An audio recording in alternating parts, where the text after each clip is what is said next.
And so one of the things that I think about a lot then is whether you're Sam's Club or another enterprise, what are some of the things that would give you comparative advantage? Well, one thing is size. Can you go into the marketplace like Walmart, like Sam's Club, and say, because of our size, we're going to help influence terms and conditions of a transaction? Well, if you think about it, the United States is 300 million people total. 300 million people total. There are more people under the age of 18 in China than we have in our entire country. There are going to be more people transitioning from rural China to their view of middle-class Chinese lifestyles in the next 30 years than we have in our entire country times 2. That does not account for India or other places around the world. Do you think we're going to win on volume, at least in terms of our demographic?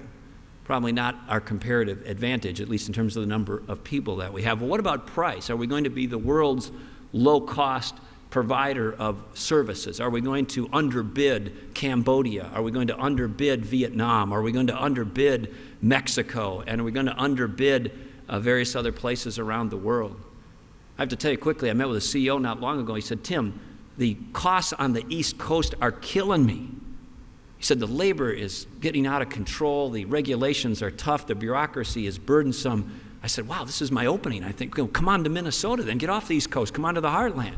He said, I'm talking about the East Coast of China. I got to move inland to avoid those East Coast charges on the coast of China.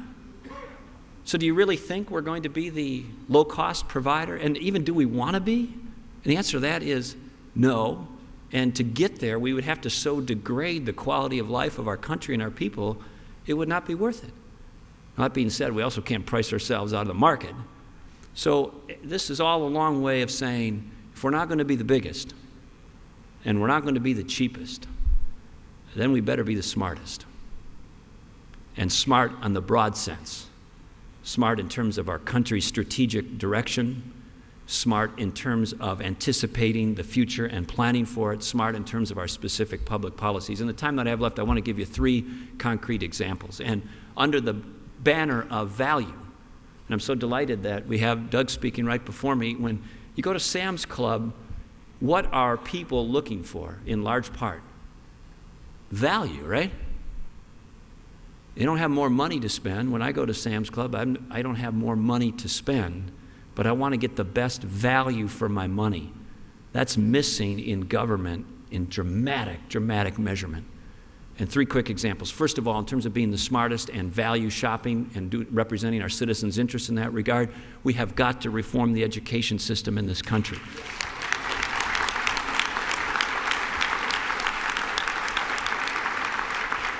If you want to see a horrifying article, go pick up Time magazine from 2 years ago and see the cover article, The Dropout Nation. The United States of America in the year 2007 or 2006, the dropout nation, a third of our people dropping out of high school. If you drop out of high school, there's a 60% chance you end up in the criminal justice system. There's an equal or higher chance that you end up on one or more of all the government programs, government housing, government transportation, government health care, and on down the list. It is not good for them. It is not good for us. You cannot do what my great-grandparents did or my grandparents did or my mom and dad did. If you miss the educational rung today or the skill rung today, you are in big trouble in this economy. You can't just go make a living anymore very well missing the educational or skill rung. We cannot compete as a nation of just 300 million people leaving our third of our team on the bench. And that's what we're doing. It is intergenerational. It is now spanning the decades. It is a moral and economic and social crisis. And I hate to use that word because everything's a crisis nowadays, but it is a crisis. One of the best things we could do as legislators and policymakers is dive into this and fix it. Now, not much has changed in this system in 30 or 40 years, but here's a couple of quick thoughts, and I won't go through them all. But first of all, besides parents, the number one influence on how a child's going to do in school is their teachers.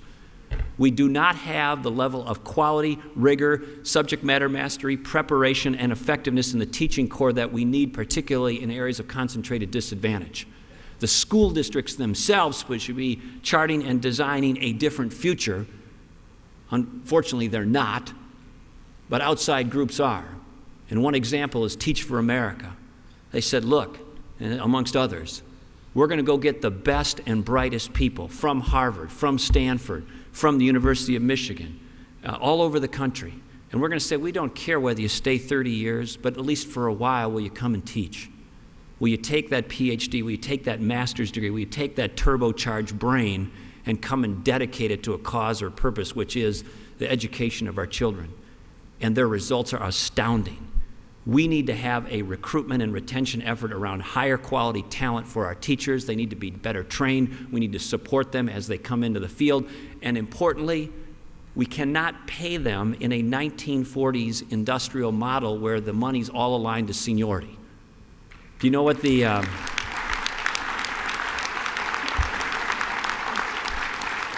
correlation is between the seniority of the staff and the educational results of the children? About 0. So as we talk about education reform, we have to make sure we clearly define what the mission is. And the mission is our students learning. What are they learning? How fast are they learning? And the money needs to be aligned to that. We also can't say, we got a chronic shortage of teachers in the areas like math and science. And by the way, we're going to pay them the same as the gym teacher and the social studies teacher, and we got 10 times too many of them. In the real world, if you've got a shortage of something, you pay more for that. And so I think it's okay to say we're going to pay more for those high-need, high-impact areas that we got a shortage in. In addition, we can't get the best talent to go to the most challenged sites. What's wrong with paying more for getting them to come? And we have to tie the performance. And lastly, we need alternative pathways into teaching on the other end of careers as well. If you're 55 years old or 60 years old, and you're willing to spend the last 3 or 5 years of your career as a scientist at 3M, going into the schools and teaching junior high chemistry, God bless you. And we shouldn't have to spend 4 years out at the University of Minnesota to do that. There's a way to get an accelerated pathway back into teaching as a public service.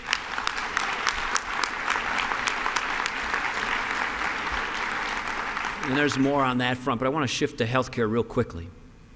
Our healthcare system is busted. It's putting undue pressure on cities and school districts and counties and states and businesses and families and individuals. If we don't fix it, it's going to break the back of our country. In some ways it already is. Most people cannot follow this debate or don't want to follow it very deeply because your eyes glaze over if you get into healthcare policy reform. If you're uninsured, people just want to know, can you get me some insurance? If you are insured, people want to know, can you make it cheaper? Can you make it more affordable? And the answer to that has to be yes and yes, but how we do that is very important. In my view, here's the fundamental problem with our healthcare delivery system in the country.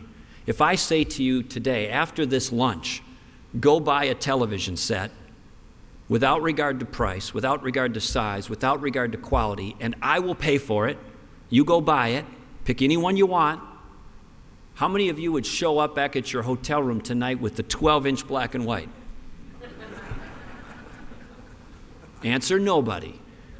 You cannot have a system where people get to go to a provider and consume goods and services, being mostly ignorant of the cost, being mostly unable to discern the quality of the product and service, and then have a third party, namely the government, an HMO or an insurance company, manage and pay for the relationship. In what other walk of life does that work? It defies what we know about markets, it defies what we know about human behavior, and the system is flat busted. The incentives are all wrong.